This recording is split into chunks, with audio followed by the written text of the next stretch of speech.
Thank you so much for tuning to the Journey with Christian Davis podcast, where we talk to amazing people doing some amazing things. And guys, we have a very special guest on today, and this is one of the reasons why I want to have him on, is because not only is he an investor, but he's also a philanthropist. He's going out there making an impact in just so many things, and that's what I want to dive into. Once you make money, I mean, it's about success and going out there and achieving great things, but also its significance. It's being able to go give back to those that don't have, and whether that's the economy, whether that's the environment, whether that's just the way you think about things, and give opportunities that other people never had. And so that's the reason why we want to have this individual on. He is the one of the managing partners, SOSV Venture Capital. He's done so much other stuff, but please welcome my next guest, Bill Liao. Bill, how you doing, my man? I'm fitting well, Chris. Slight cold, that's why the voice is a little gravelly. Otherwise, well. And I would like to pick up on something you just said there, because I did it backwards. So I'm a high school dropout, and I got into computers, which enabled me to earn a living. But for the longest time, I really didn't know what I was doing. I was working for various companies and kind of in a dead-end job. I did have one miracle in my life. My beautiful wife, Kerry, somehow fell in love with me. I have no idea to this day why. And nevertheless, we were both in dead-end jobs. And our first child was on the way, and we thought, well, how do we get out of this rut? How do we? We had like lots of debt and credit card debt. We were like, how do we break out here? And we did some various types of transformational work, and then Kerry went off to an organization called the Hunger Project one evening in Melbourne in Oz. And she came back and she said, Bill, it's extraordinary. It's everything we've ever talked about. They're empowering women, they're transforming lives. And I just pledged $5,000 to them. And she said, yeah, you got to come see them. And I'm like, oh, yeah, I got to come see them. All right. So I went there thinking I've just got to disabuse them of this 5,000 notion. And Lolita Bagvala, who was the country director of the Hunger Project India, they had this amazing presentation of these women whose lives they transformed. These were village women from India that had never seen electricity. And they were in Melbourne giving a presentation in their native tongue with translators saying, these are the things I'm committed to transforming in my life because of the partnership that you've given us. And they were talking about putting in sanitation, and they were talking about changing their villages. And I was like, oh my God, this is amazing. Like, what excuse do I have? These women grew up in absolute poverty. They were, they started out illiterate. And through the work in the Hunger Project, they'd learned to read a map, they'd learned to read and write. And here they were in a foreign country pitching themselves as being backable. I was like, wow, this is truly amazing. So I went up to Lolita and I said, listen, I'm sorry, but I don't think we can give you the 5, but we'll do what we can. And Lolita played a cruel trick on me. She said, Bill, I think that you're going to be bigger than you think you are. So I want you to imagine yourself in the future handing over that money without any suffering. No suffering on your part. Just hand over the cash and you're not suffering. And I had this vision of me in a tux with one of those big novelty checks, handing it over with a big smile on my face. I was like, I want to be that guy. I want to be that guy. That guy is cool. That guy has his shit together. And so I pledged 50 grand, which we definitely did not have. I quit my job and started my first entrepreneurial journey. Within a year, I delivered 100 grand to the Hunger Project, and I knew that whatever you can articulate and then have others agree with and then can act with integrity upon, you can make happen. And so I built wealth by making a pledge that I couldn't possibly fulfill. I love it, dude. I love it. What I find so interesting is how it pushed you in this uncomfort zone, right? Where obviously it was uncomfortable and you're pledging something you did not have, but you had to go and do it. And it puts you in a situation where you had to perform, and not even just perform, but pushed you into doing things that otherwise you wouldn't have, because you knew that, hey, this is the reason why. I'm curious in regards to, one, if we could unpack that a little bit more and double click on this. One, what did that look like in regards to the uncomfort? What were things that you otherwise would not have done that said, okay, now I'm doing because I've, you're constantly reminded that, okay, I pledged this. I got to come up with the money somehow. So it pushed you to do things that you didn't do or you otherwise wouldn't have. So one of the things that I realized pretty early on is that I had to be able to sell. I was more of a nerdy geek, more technical. When geeks get together, they kind of um, like to play a game of who knows more about tech, or who has the latest tech. Kind of play little dominance games, like where they're trying to work out who's the more superior geek. You see it in scientists too. Science is convened around doubt, because without doubt there is no scientific method. Without scientific method, it's not science. But because everything is convened around doubt, you have this really bizarre kind of side effect, which is scientists tend to spend all their time one-upping each other intellectually. Well, not all their time, but a lot of their time. Their interactions tend to be making other people feel a little stupid by trumping them intellectually. And that's really unpersuasive. Like, if you want to annoy the crap out of someone, talk to them about all the technology that you're interested in. That will really get you no drinks at the bar. And so I had to learn how to be persuasive and how to sell. And, getting no's, interacting with people where you want them to do what you want them to do, and you have no idea how to achieve that, it's embarrassing. Straight up agony, right? Like, I think when you're learning to sell, it's probably one of the most uncomfortable things that you can go through when you're learning what true persuasion is. Of course, when you're telling somebody something, you're not persuading them. Telling is not selling. And yet, if you've grown up as a geek, that's all you do is you tell. Yeah, what is interesting as well is, in regards to, sales and using that as a skill, what I've also come to realize, you have to be in certain vehicles that have a larger output, producing a larger result. So, like, for example, I do know, like, if you're working as an employee, sometimes you're maxed out with how much money you can make in an hour, or obviously as a salary or whatever it may be. But obviously in sales, there's no really max. Now there might be structures and compensation structures, whatever. And then also when you're going into entrepreneurship, when you were looking at, okay, and this is what I find so unique. You committed up, $50 to $100,000, right? And you said, okay, I got to come up with the money. But also you had to push yourself into an uncomfortable zone, which of course is sales. But you also had to identify, okay, well, I've got to be in a vehicle, right, that has a outsized return possibility, right? That I can obviously come up with not only the amount, but also to keep my lights on, right? To keep my family fed and so forth. How did you think about that when you were not only committed to it, but then also said, okay, what vehicle am I going to be in that's going to have an outsized return? Geez, I wish I had that level of insight when I was trying this. I learned much later about, the size of vehicle you need. What I can say is that my first attempt was mildly successful. I made money. Because I'd learned how to sell and I was a geek, I started a consulting business to teach geeks how to sell. And I just rang up engineering companies and said, hey, would you like more sales? And they were like, yes, we would. Although I asked it more like, what would it mean to you if I could get you more sales kind of effortlessly? And they were like, well, that would mean a lot to me. Come and see me. And I built that business, and I recruited a couple of other coaches, taught them what I'd learned, and then sold that business to the coaches, and used that money to jump into another startup. And that was the real big break, because that went public and we got to a $1.2 billion valuation in about 18 months. That was the big break. All of that sounds like it's a plan. It was no plan. It was just scrabble for everything.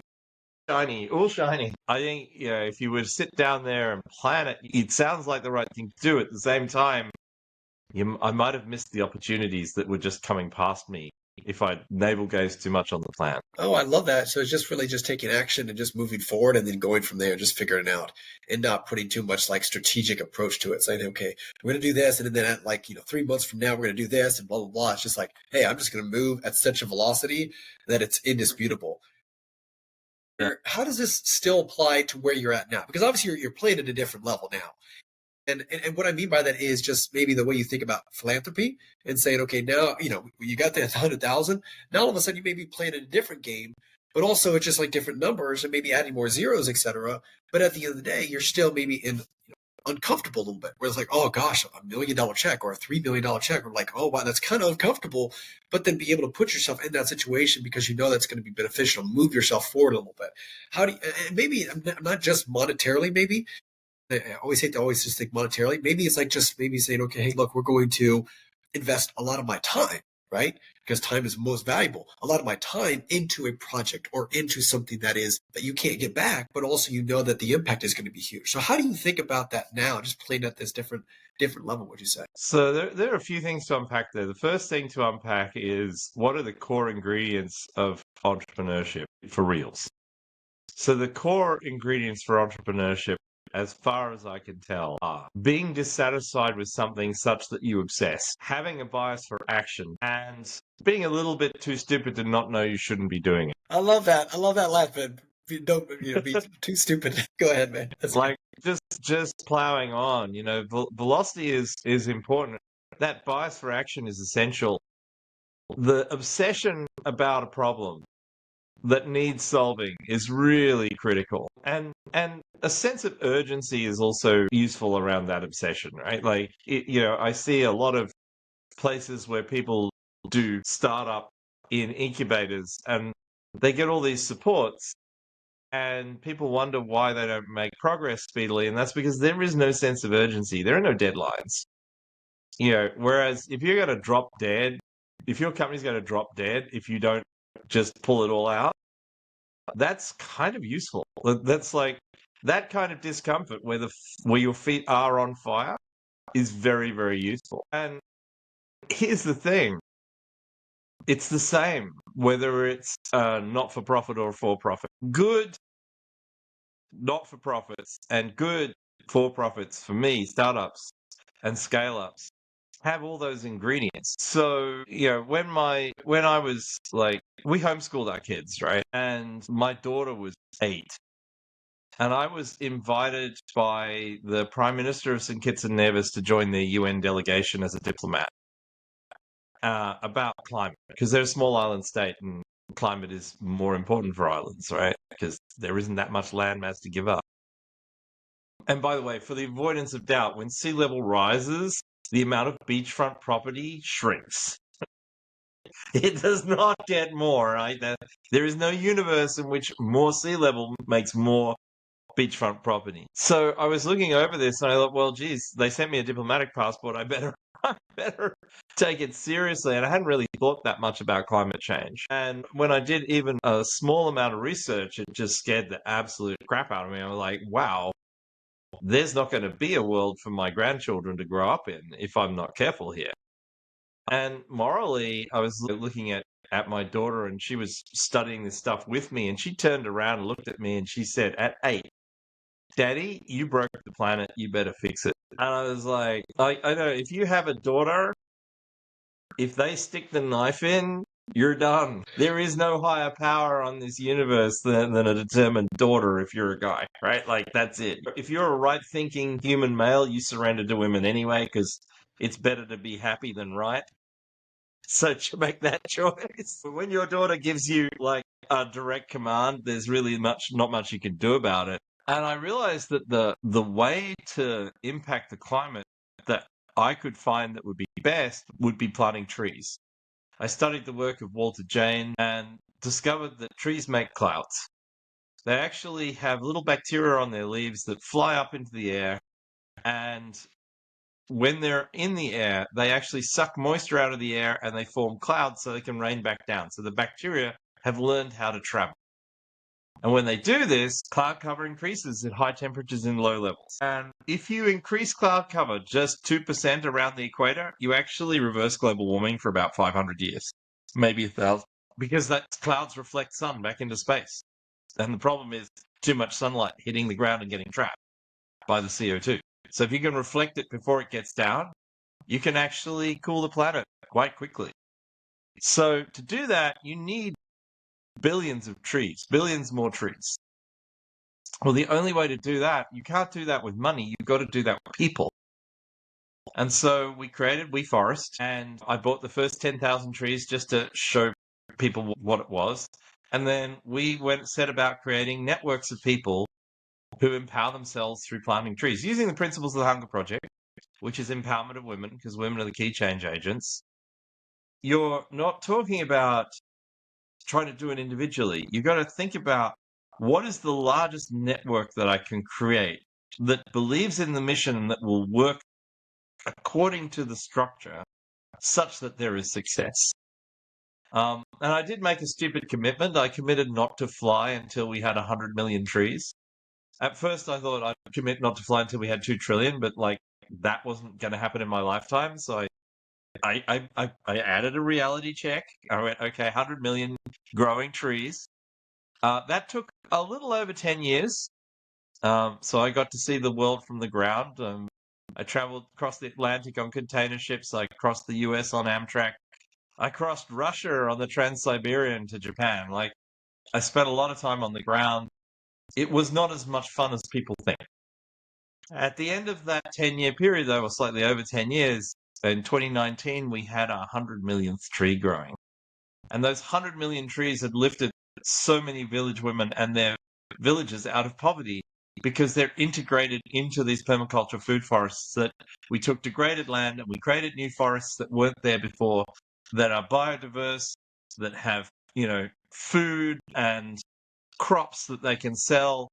And so you lift people, you give them the tools to lift themselves out of poverty. And it's not a handout. And it's not a hand up. It's a handshake. They're there working alongside us to fix the planet and create their own income. And so WeForest has been a tremendous success. And, you can go on weforest.org and, if you're a corporate, you can offset your carbon. You can, or if you're just interested in livelihoods and biodiversity, you can buy trees straight up. And it's entrepreneurship that does it. And it's stimulating the entrepreneur gene in all of those women that are now managing their permaculture food forests around their villages. And I like to say this, our trees are enormously well defended. The women in our villages, if a guy goes to try and cut a nut tree down, they're going to cut his nuts off way before he gets there. Well, it's incredible that what you said there, and I want to loop back on it because I love this concept of not a handout, it's not a hand up, it's a handshake. And I think it's really interesting to see how we structure that because there's a lot of things where we structure things where it's like, okay, we're going to go ahead and support this in an impact way, but we actually are hurting them more than actually helping them, right? Just by giving them something or whatever it is. But when you love that handshake approach and saying, hey, look, now all of a sudden you're creating an economy or basically a structure, a way of doing things that they're able to produce, develop, create, create jobs, whatever it is, and a livelihood. And then also I love like what you said in regards to the commitment that you had just internally, right? You just said, hey, look, I'm not going to fly until this metric is met, right? Just to show that your conviction behind it, right? Just to show that, hey, look, this is how convicted I am to say I'm not going to do this. And it wasn't easy, right? It was probably logistically a nightmare, sometimes, but it was something that you were highly convicted on. And I think that's huge respect on that. When you were building this out, I would assume that there was some sort of public and private kind of partnerships or relationships. What did that look like? Just making sure that you had, kind of the whole ecosystem, the whole environment, public and private, involved into this. Actually, public funding didn't happen for ages. Decades, almost years, many, many years. Even now, that's a tiny fraction of what we do.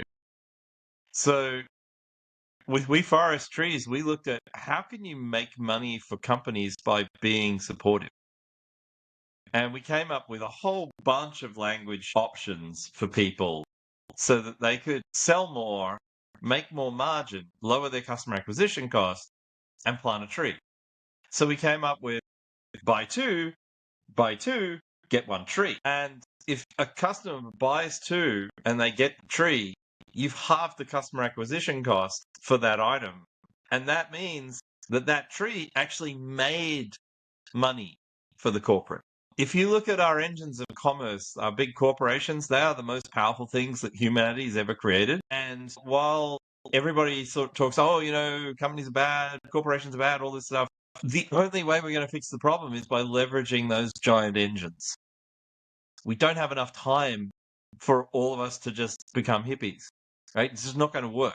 Well, that's what I want to stop there, because you mentioned something earlier on as well, which I found unique. It was a very strategic approach of where you're putting your time and energy and resources, right? You said, okay, look, if we plant trees, the reason why we're planting trees, right, is because obviously the bacteria creates clouds, and the clouds then, of course, create this kind of mirror effect and then shoot the rays of the sun right back to it. So then, of course, that decreases the temperature here. And the reason why I'm saying that is because the circular approach to it, but also very strategic, and where we're putting our time, energy, and resources.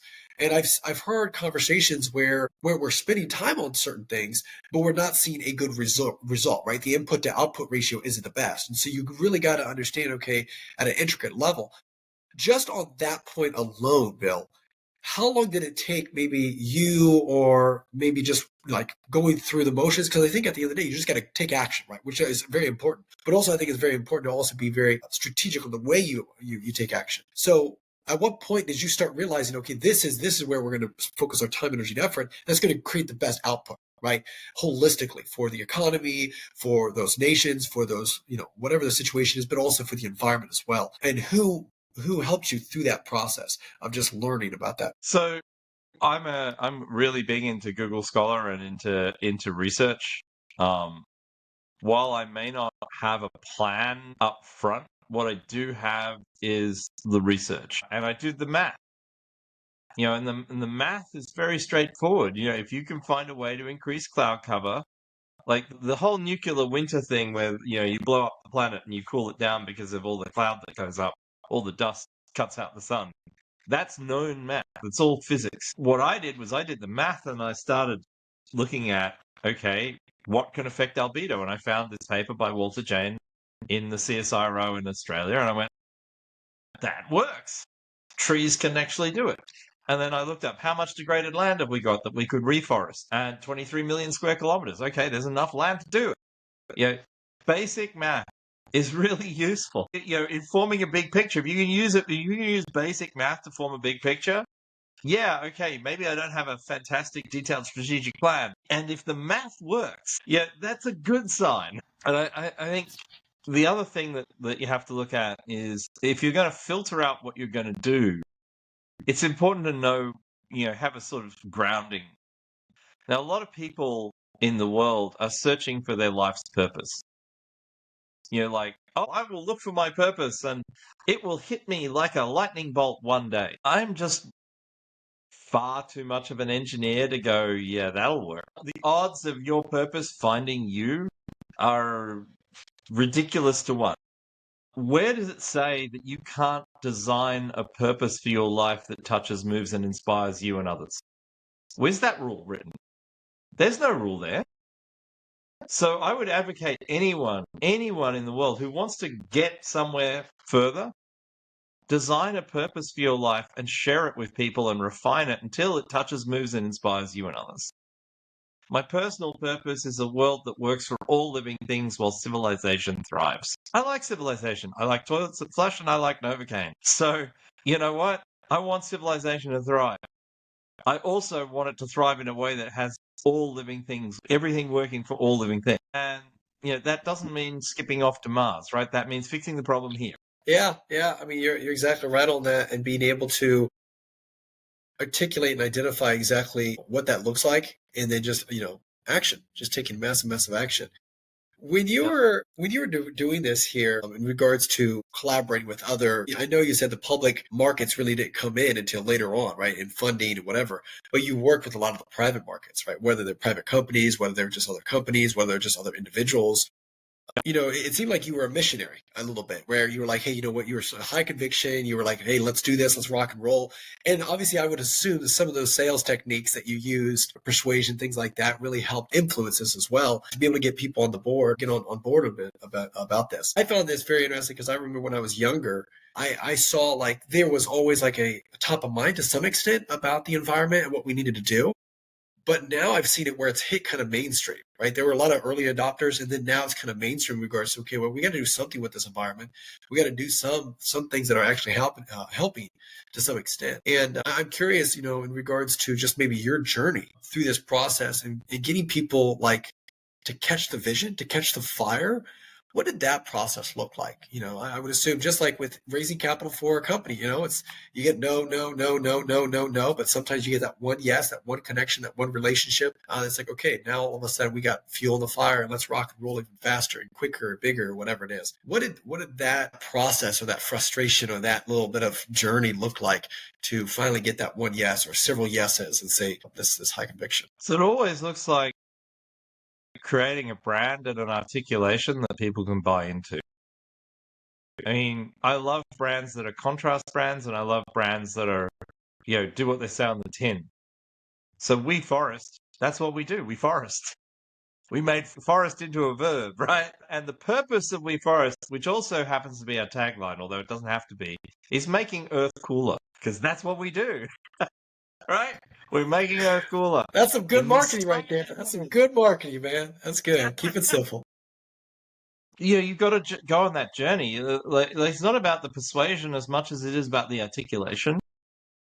And then it's about asking questions. A couple of tips for anyone who's trying to get on this journey or on a journey. Articulate it simply, beautifully, and surprisingly. Like if you cannot describe what it is that you're doing easily and in a compelling way, find people who can, or just iterate until you do. Like, you get all those no's. If you're not changing your message between each no and refining it and listening to what the heck was causing the no, you are failing. Like you see a lot of people, they think, oh, I've got it. And they're very pleased with themselves. The Dunning-Kruger effect is in full swing. And they go, I'm a genius. And they go out and they say the same thing to 1,000 people and everyone says no. And they don't change the message. Right? You've got to refine, distill those messages. The world occurs in language. So you've got to get the enriched, most powerful language you can. And you got to test it and test it and test it. I mean, I love Google AdWords, right? I would buy an AdWord, a random AdWord, and then I would stick a message on it, and I'll just see which messages get more clicks. Right? It's a fantastic, cheap way of testing what you're saying. The other thing is, I said before, telling isn't selling. Persuasion and selling is all about the asking and the listening, and occasionally the silence. Right, which is exactly the opposite of what everybody thinks a salesperson is. So you got to get good at listening. You got to get good at asking. You got to ask all the time. And you got to get good at shutting up and letting people say yes. If I say, hey, do this for me, and I shut up and just wait, there's a very good chance that that person is going to think about it and then come back with a yes. And then the last thing I would say, in terms of language, there are some words that just we should delete from our language. And the foremost one, the rudest word in the English language, as far as I'm concerned, is not the C word, not the F word. It's the B word. But. And not the but on your backside. The but that you can replace with and.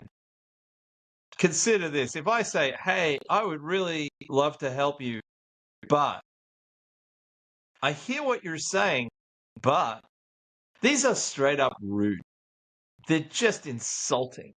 And it happens all the time. So if I say instead, I'd love to help you, and even if I can't help you, I'm not insulting you. If I say, I hear what you're saying, and even if I disagree, I'm not insulting you. Like the minimum case for persuasion is don't insult the other person. It's the baseline of that whole process, because you want to be on their side, be able to help them, influence them. Yeah, I love that. That's an incredible way of doing it. When you're looking at this, see, one of the things I always find so unique about like impact focused strategies. I've talked to a lot of individuals, and where they actually have a hard time deploying capital in a charity-focused strategy, right? Because they want to make sure that they're making a real impact, right? It's easy to spend money, But it's really, you want to make sure that, okay, is this money going to the end consumer, right? We've heard organizations where they're nonprofits and maybe 80% of the dollar is going to admin cost, right? Salaries, operational expense, whatever. And maybe a portion of it goes actually to the missions or whatever it might be. And how do you make sure that you prevent that, right? Whether it's a nonprofit organization, whether it's a foundation, whether it's a, whatever it is, but you're at the end of the day, whatever that mission is, that it's going directly to that. And you obviously decrease the amount of admin or operational expense. And I'm not just talking structurally. I'm just talking about making sure that at the end of the day, that this whole system and process is actually producing the result that you want to. Sure. The way that I do that is I like to set up scale-free networks. So if we flip forward to 2011 and I'm sitting there in my office as an investor and this young kid comes into me and says, "Hey, I'd like to get some money for my new app." And I'm like, "Okay, what does it do?" He said, "Well, I hacked the bus company so I can predict when buses are coming." I'm like, "Well, apart from the hacking bit, that sounds interesting. But you're like 18. How did you put that together?" He said, "Well, I've got a team of 3 people and we're all coders." And I'm like, "You at 18 have 3 coders?" And I'm like, "How?" Because, previous to that, most of the people that came to me with software plays were saying things like, "Oh, we've got this great app, we've got a great marketing person, we got this and we got that." And I'm like, "Okay, how many coders have you got?" And they go, "Oh, no, we're outsourcing all the code." And I'm like, what you've just described to me is you're going to put a restaurant on the high street. It's going to be the best location in the world. You have the most fantastic sommelier. Front of house is like former royalty servant. Like all of the waiters and waitresses are like catwalk models, right? Sounds fantastic. But you're outsourcing the food to McDonald's because it's consistent? That's not going to work. And this kid has 3 coders and they've built this amazing app, and I can get you money for it, but how did you get these coders? He said, "I taught them." I'm like, "What do you mean you taught them?" He said, "Well, I won a web award and from the Aircom Spiders, and it was announced over the school PA system. And all these kids came to me not to beat me up as the nerd I was, but to beg me to learn how to build their own website." And so James Welton, who is my co-founder in Coder Dojo, he out of the goodness of his heart, started running a lunchtime club for kids to learn to code. And I was like, "Wow, that is so impressive. My hat's off to you. Amazing. You must be so proud and happy." And he said, "No, look, I'm actually pretty miserable about it." And I'm like, "What do you mean?" He said, "Well, I've just done my leaving certificate and I'm leaving school and they're shutting the club down because they've got no one in the school who can run it." And I'm like, "I'm sorry, you're telling me that one of the best schools in Ireland doesn't have a teacher who knows how to code?" He said, "Yeah." So I did some research. In 2011, there were 2 countries in the world where coding was even considered on the primary or secondary school curriculum. That was Finland and Vietnam. And I'm like, there is something massively wrong. I mean, I now understand why there are no coders out there in all these startups, is because no one's learning this skill. And I'm like, "Okay, what if we could run your club outside of the school? Would you be interested in doing that?" And he said, "No." And I was like, "Yeah, I understand you're going to start it, but what if I could organize everything and all you had to do was show up?" He said, "Bill, you're crazy." I said, "James, watch this space." And I rang up the National Software Centre in Mahon Point in Cork. And I talked to Seamus Ivers, the boss there. I said, "Seamus, I want your best training room every Saturday for 2 hours for free. Can you do it?" And he said, "No." And after that long pause, he said, "Out of curiosity, what do you want it for?" Because that golden silence is really useful, because we were just sitting there and I was just waiting for him to break, and he did. I said, "I want to teach all the underprivileged kids around your software center who live right next door how to code so that one day they can become your customers." And in fairness, he said, "Okay, let's give it a go. Come next Saturday." So the next Saturday we showed up and we didn't know what we were doing. But we created this space where kids could come learn to code for free. We got a few donated laptops. We asked the kids to bring mum or dad's laptop, and 14 years later or 15 years later, we spun off Code Club. We merged with Raspberry Pi Foundation, and between the lot of us, we're now the largest network of coding clubs for free for kids on Earth. But here's the bit that's really important. This is exactly addressing your question. When we created Coda Dojo, we created a rule set and a framework that was very simple. There's one rule for kids in Coda Dojo: be cool. It's positive and it's aspirational. There were no negative prescriptive rules, so the kids loved it. For the parents, we said, you've got to kick in here. You can't give us money, but we need you to organize. We need you to clean up. We need you to organize carpools. We want you. We're going to give you, you're our partner in this. We're arranging this for free. You have got to contribute, not in cash, just contribute. And that structure we then replicated because we filled up. And then we said, let's make another one and another one, and another one. And that's where the scale free came in, right? Because then you could cut and paste this thing. We made it as simple as possible. We got to 120 locations in 20 countries without even opening a bank account. Now, you can be very sure that you're delivering value for money in this circumstance when you don't even have any. Incredible. And to this day, every Saturday in Cork, Coda Dojo Zero, the very first one that James and I started, runs every Saturday for free in Cork. Right? 15 years through COVID, everything without a pause. And again, no money's changed hands. Just solving the problem, making the mission happen, and executing.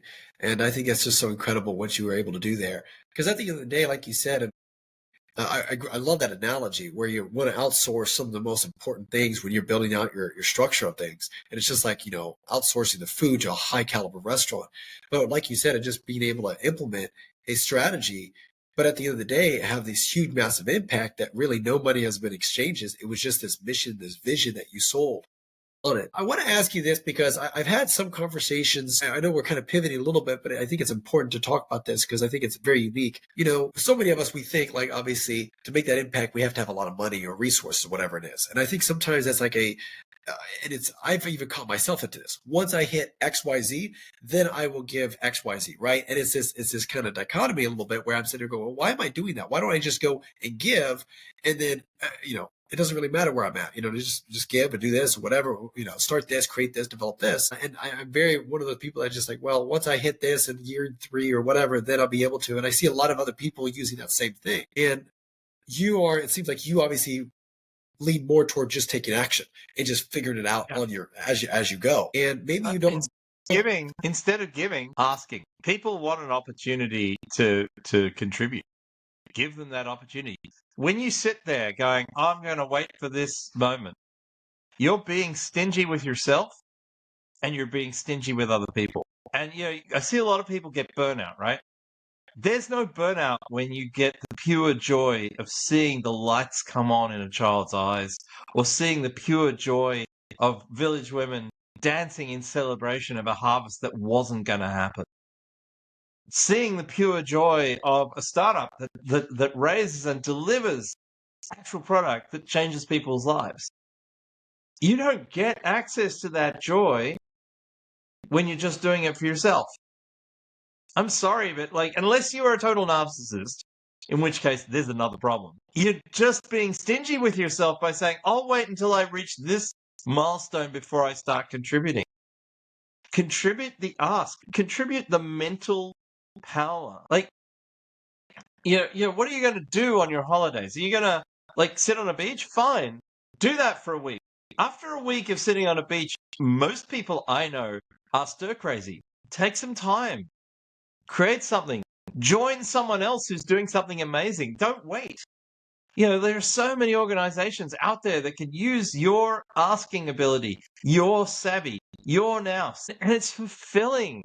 Satisfaction doesn't come from money. Satisfaction comes from contribution and a little bit of acknowledgement. So powerful. So powerful. I want to ask you this because I think it's extremely important as well. When you have wealth, you don't just give wealth to your kids. You also want to give your values, right? And your culture to be able to help them. So what are you doing now to instill your work ethic and your values and the way maybe your worldview as well into your kids? Let's talk about this a little bit because I definitely agree with that. But there's this discernment as well, understanding when to give, but what to give. Maybe it might not be money per se, but it might be time or energy or being able to just help them or words of encouragement. But let me ask you a little bit in regards to the way you thought about that, because I love that where you need to make sure you have the discernment to say, okay, am I destroying their own self-worth, their own self-esteem? So how do you determine or discern what that looks like? I love that. I love that. And these synergies that build, and when you're together, there is this environment where all of a sudden everybody excels at a higher level, and you're able to obtain a kind of an alpha mode where you're like, oh wow, we're achieving and accomplishing. And it's not just about the achieving accomplishment, but it's being able to know like, hey, we see this, what's happening. And the reason why I say this is because, what is so unique about this is one, I'm a big believer. I don't have any kids, but I'm such a big believer in making sure that I'm instilling my values. I have nieces and nephews, but making sure, hey, why are we doing the things we do? Why do we think of the way we think? Why are we doing that stuff and having those conversations? Because what I found, I've got several cousins and I've had some really great conversations. They've taken some interesting classes and whatever. And I want to be involved with their life because you don't know what they're thinking.